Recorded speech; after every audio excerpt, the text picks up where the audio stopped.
PIL, public interest litigation and environmental protection. Public interest litigation PIL के through environment को कैसे protect किया गया, इसके बारे में पढ़ते हैं।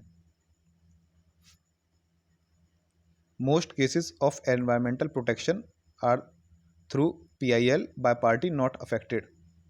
ज़्यादातर जो एनवायरमेंटल प्रोटेक्शन के केस हुए हैं इंडिया में, केस किए गए हैं, वो PIL के थ्रू किए गए हैं, पब्लिक इंटरेस्ट लिटिगेशन के थ्रू किए गए हैं।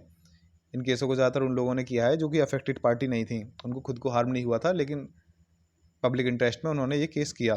ठीक है, कुछ लीगल प्रोविजंस हैं, कुछ कॉन्स्टिट्यूशनल प्रोविजंस हैं। लीगल प्रोविजंस में CRPC 133 आता है और कॉन्स्टिट्यूशनल में आपका आर्टिकल 32 जिसका इस्तेमाल सुप्रीम कोर्ट करती है, और आर्टिकल 226 जिसका इस्तेमाल हाई कोर्ट करती है। CRPC क्रिमिनल प्रोसीजर कोड के 133 में courts used it to protect environment. Courts ने इस वाले प्रोविज़न का इस्तेमाल किया है एनवायरनमेंट को प्रोटेक्ट करने के लिए। इस प्रोविज़न में मजिस्ट्रेट ऑर्डर दे सकता है किसी भी प्रकार के न्यूजेंस को स्टॉप करने का। पॉल्यूशन भी न्यूजेंस में ही आता है।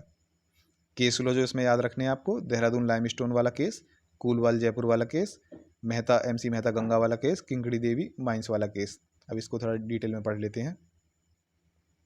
Most cases related to environment protection are in the form of PIL, public interest litigation. They were initiated by public spirited citizens और public interest groups rather than affected party. ज़्यादातर environment protection के case जो हैं वो PIL के form में आए हैं, जो कि पब्लिक स्पिरिटेड सिटीजन्स या फिर पब्लिक इंटरेस्ट ग्रुप्स द्वारा किए गए हैं, जो कि अफेक्टेड पार्टी नहीं थे, फिर भी उन्होंने पब्लिक इंटरेस्ट में ही केस किए। लीगल प्रोविजंस देखे हमने क्रिमिनल प्रोसीजर कोड का सेक्शन 133, इसमें क्लास एक्शन लिया जाता है पब्लिक न्यूसेंस के अगेंस्ट। इसमें पावर मिली होती है मजिस्ट्रेट को उस न्यूसेंस को स्टॉप करने के लिए, अगर उसको कोई ऐसी इन्फॉर्मेशन मिलती है कि ऐसा कोई न्यूसेंस हो रहा है, ऐसा कोई कहीं पॉल्यूशन वगैरह हो रहा है। मजिस्ट्रेट कंडीशनल ऑर्डर दे सकता है, बाद में परमानेंट ऑर्डर भी दे सकता है।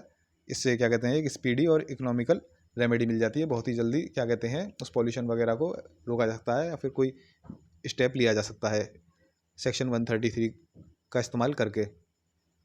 कोर्ट्स ने इस सेक्शन का इस्तेमाल किया है एनवायरनमेंट के प्रोटेक्शन के लिए। Courts have invoked it to ask for affirmative action.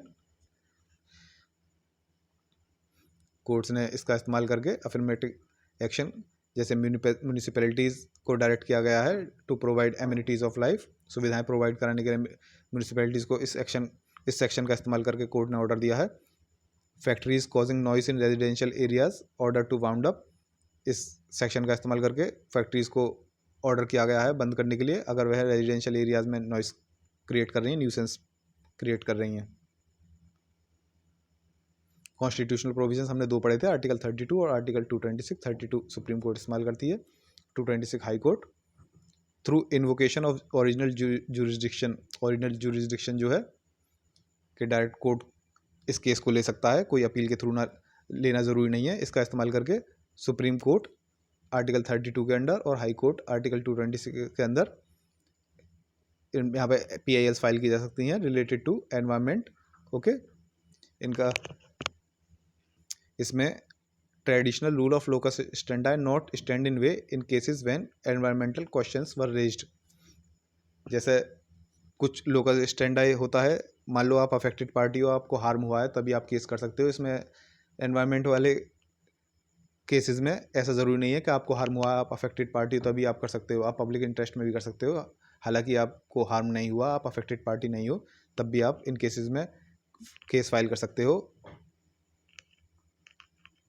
Case laws हमने देखे, देहरादून वाला था पहला। रूरल लिटिगेशन एंड एंटाइटलमेंट केंद्र देहरादून वर्सेस उत्तर प्रदेश, इस वाले केस में कोर्ट ने ऑर्डर कहा था सर्टेन कैटेगरीज ऑफ लाइमस्टोन की क्वेरीज वगैरह, माइंस वगैरह थी, खदान वगैरह ऐसी थी, उनको बंद करने का ऑर्डर दिया था, जिससे कि इकोलॉजिकल बैलेंस बना रहे और पब्लिक हेल्थ प्रिजर्व रहे। ये देहरादून वाले केस में था। लाइमस्टोन वाले केस में MC Mehta versus union of India वाले केस में, इसमें कुछ ट्रेनरीज थी, लेदर वगैरह वाली इंडस्ट्री थी, वह क्या कहते हैं पॉल्यूशन फैला रही थी, अपने एफ्लुएंट्स जो निकल रहे थे वो गंगा नदी में बहा रही थी उनको। ये एफ्लुएंट्स जो निकल रहे थे इन टैनरीज में थे ये सीवेज से भी 10 गुना ज़्यादा खतरनाक थे, ज़्यादा जहरीले थे। और इन टैनरीज ने कोई भी प्राइमरी ट्रीटमेंट प्लांट नहीं लगाया हुआ था। जब ऐसा कोई सेफ गार्ड ही नहीं लिया था तो सुप्रीम कोर्ट ने ऑर्डर दे दिया था इनको बंद करने का।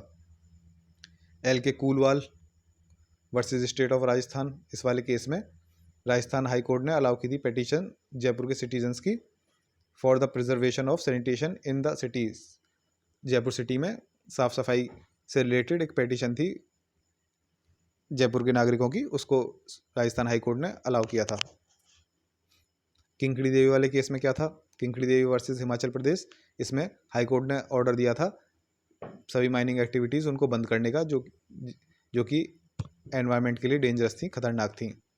और एक हमने शुरुआत में एनवायरनमेंट प्रोटेक्शन एक्ट में ही पढ़ा था कि environment protection act allow persons who are not affected party to take environmental disputes to courts, कि कोई भी व्यक्ति चाहे वह अफेक्टेड पार्टी ना हो तब भी वह अपना कोई अगर एनवायरनमेंट से रिलेटेड कोई डिस्प्यूट है तो वो कोर्ट्स के पास जा सकता है बिना अफेक्टेड पार्टी हुए। तो ये था आपका पीआईएल के थ्रू कैसे कैसे एनवायरनमेंट प्रोटेक्शन के केसेस हुए हैं, क्या क्या प्रोविजंस थे, लीगल प्रोविजंस, कॉन्स्टिट्यूशनल प्रोविजंस। ठीक है, फिर केस लॉज वगैरह देख लिए हमने देहरादून वगैरह आपका केस हो गया, एमसी मेहता वाला हो गया, कूलवाल वाला हो गया, किंकड़ी देवी वाला हो गया। नोट्स की पीडीएफ चाहिए रिवीजन के लिए तो लिंक डिस्क्रिप्शन बॉक्स या कमेंट बॉक्स में डाल देंगे, वहाँ से ले सकते हैं। अगला देखेंगे हम water prevention and control of pollution act 1974 next video में।